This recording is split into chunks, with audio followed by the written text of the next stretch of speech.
Hello, my friends. We're back with another awesome episode of Mindset, Metabolism, and Movement. My name is Jenna Altman, and I'm your host today. And I'm excited to dive into a topic that I think is extremely underrated in terms of progress in your health and fitness journey, and something that can be actually legitimately life changing.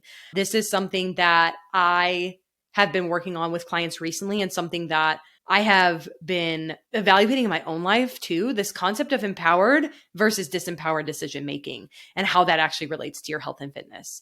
The goal of this episode is for you to leave understanding what it looks like to make a choice and a decision that feels good to you, regardless of what's going on in the context of your life.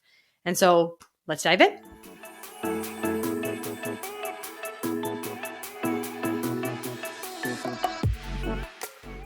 For the longest time, I remember feeling guilt over the food and exercise choices that I was making. Because to be honest with you, it's often directly against the majority when you make a healthy decision, unless you're in friend groups that do emphasize healthy choices.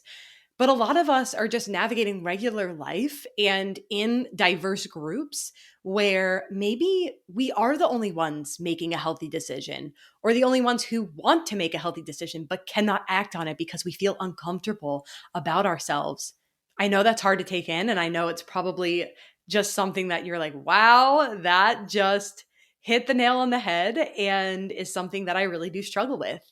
And for me, I think now I'm really removed from that struggle because of my identity. I am a nutrition coach, and therefore people assume that I make healthy decisions.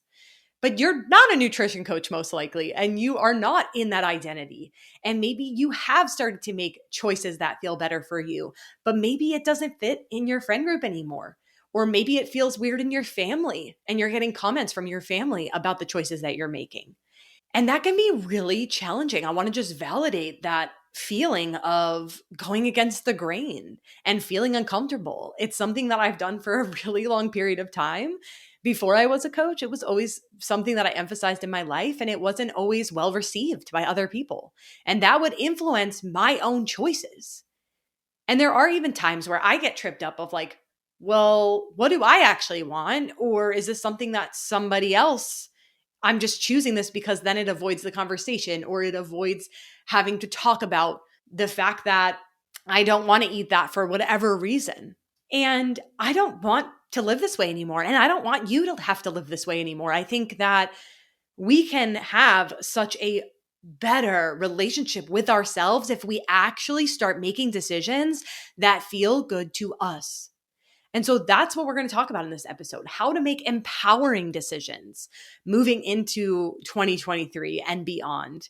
And I think I want to just start by giving you just a little clear picture as far as what empowered versus disempowered actually looks like. So let's reword this term, because I think that this might be a more applicable framework for you. You might have been somebody that has your decisions and really all things in life kind of marked by good versus bad. So now I'm just replacing those words with empowered and disempowered, but they have a lot of power behind them, literally, which is why I wanted to kind of reframe those things. But if you're feeling a little lost when I'm using these terms, please feel free to just sub out good and bad.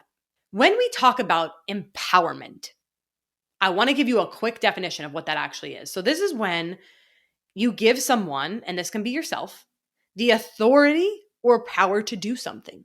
So you give yourself the ability to make choices in terms of your health and fitness.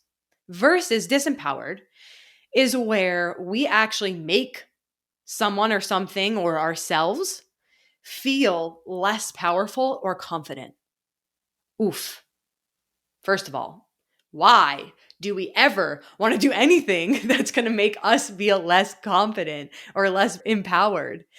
I know that that might seem like a far stretch for you right now in terms of making this connection to health and fitness, but I promise that we're going to get there. So again, we're just replacing that good versus bad framework with this now empowered versus disempowered. And when we think about disempowered, I want to go through a few sort of scenarios that maybe you've experienced. And this is really where you leave feeling unaligned or just feeling really off or unhappy with the choices that you made.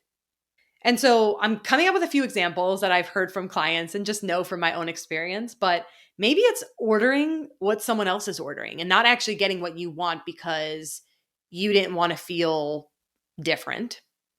Or maybe it's having another drink when you really don't want another drink. This has honestly never really been a problem for me. I have never been a drinker at all. And so one drink was always my cap, and that's just how it's always kind of been for me.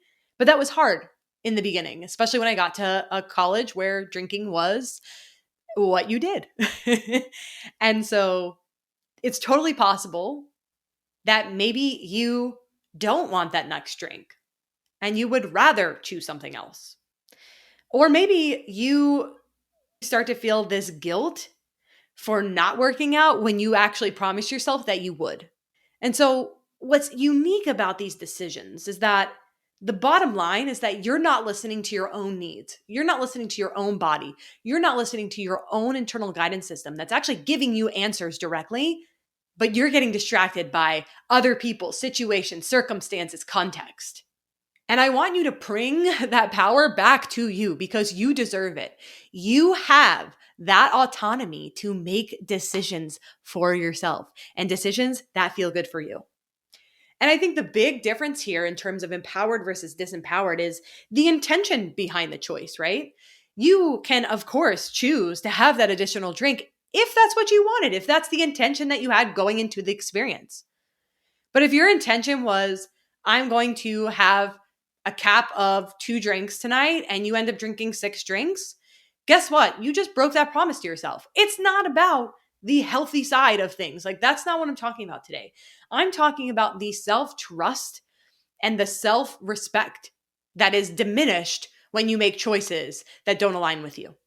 And so the reason why things like this happen, right? Again, like I've mentioned, it's very contextual. It's very dependent on our situations.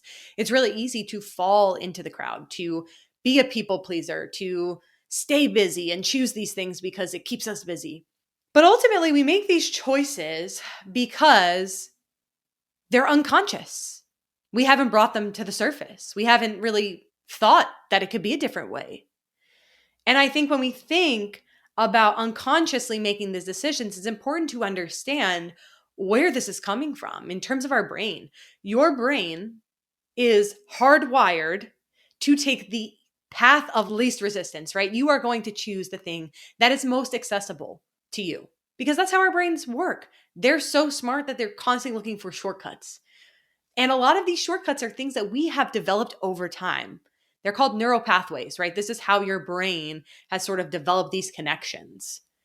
But the cool thing about it is that you can actually develop new neural pathways. It is absolutely possible to establish new conscious thought patterns that replace these old ones. There's normally a situation that you probably have experienced where you often make a decision in terms of health and fitness that you do not like, that is habitual for you, that is something that you feel like you have no control over, and it's just something that you do. For me, this used to be stress eating. This was something that I struggled with for a really long time, was just this concept of like stress as my trigger led to overeating. And there was no sort of mechanism in between to stop that action. And there is possibility to actually stop that in its tracks. So instead of making these decisions that are unconscious and that don't feel good to us and that are automatic, we can actually choose consciously aligned decisions. And so, using the stress eating example, if I am someone who often experiences stress and then turns to food as a result of that, as a coping mechanism, this is very common. I know that this happens for a lot of people. If it's not food, it's something else in your life. Maybe it is an addiction to working out. Maybe it is other things outside of health and fitness. Whatever it is, we all have that thing. Maybe it's cleaning. We all have something that we like automatically go to. If it's cleaning, that's probably a positive thing, right? You get to do something that's productive. But maybe it's an unwanted behavior. And that's what I'm talking about here. We're trying to avoid that unwanted pattern. And in order to do this, we really need to tune into the situation and the context itself. You need to evaluate what's going on in that moment, that repeated moment that's causing us to feel triggered, to cause us to feel like we want to go into stress eating mode? What is happening in that situation? Because what we're going to try and do is basically break that up. We want to have something that when that said event happens that causes us normally to stress eat, what can we do instead in between those two events to sort of stop that behavior or allow us to choose a different behavior? And this isn't going to be like, I did this one time and it worked and it's fixed forever. Absolutely not. And that's okay because I have the tools to choose something else, to choose a different path when that time comes up again. And I also know that I'm human and that it is normal to be triggered and to experience those things. And so taking this pressure off of yourself to have this resolved within one time, that's not what I'm saying here. What I'm saying here is you will get better every time that you work through this. Every time that you experience this trigger, you have a choice to make. You get to choose. You have the autonomy over your own actions. And that's the beautiful component about this. So if you're listening to this and you're like, okay, cool, where do I start? What do I do next? I want you to think about, in general, what are your common situations that you struggle with in terms of health and fitness? And then I want you to just create more awareness around those experiences. Like, what does it feel like when I make X decision, when I do the automatic behavior? How does it feel? What would I prefer to choose instead? Okay. And then from there, it's really just finding that aligned decision that works for you, that feels good to you, that aligns with your values, your priorities, and your goals.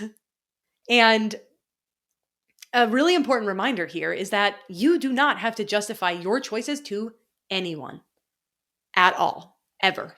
You do not need to justify your choices to anyone else. Most of the time, people are not even paying attention as much as you think. Honestly, they're not. People are not hyper-focused on you like you are on yourself. So do what feels good to you and make that choice because it empowers you. No one else, you. I know that this is a little bit out there in terms of like tangibility, but I'm hopeful that you guys have understood the message that I was trying to get across today. And I hope that this is something that you can continue to practice in your own life. And really, another good exercise that you can implement today is just evaluating the decisions that you do make throughout your day. Do they feel empowering? Or are they disempowering? And why? What are the emotions behind that? How does it feel in your body to make those choices? I'm really curious to see where this goes for you and what you took out of this. So please feel free to reach out, DM me, shoot me an email. I would love to hear what you thought about this episode. It's definitely one of my favorites. Not that I play favorites, but I love talking about this topic. So I'm excited to hear what comes up for you. All right, my friends, I'll talk to you soon. If you found this episode helpful, I want to invite you into an exciting opportunity that we have at Harvest Coaching.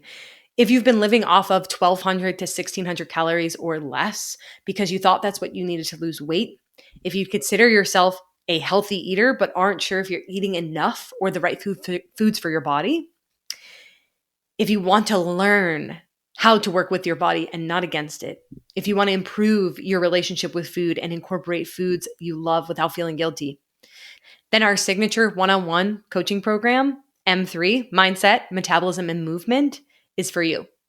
This is a fitness, nutrition, and lifestyle program that's designed to help you let go of all or nothing thinking, optimize your metabolic health, and gain more confidence.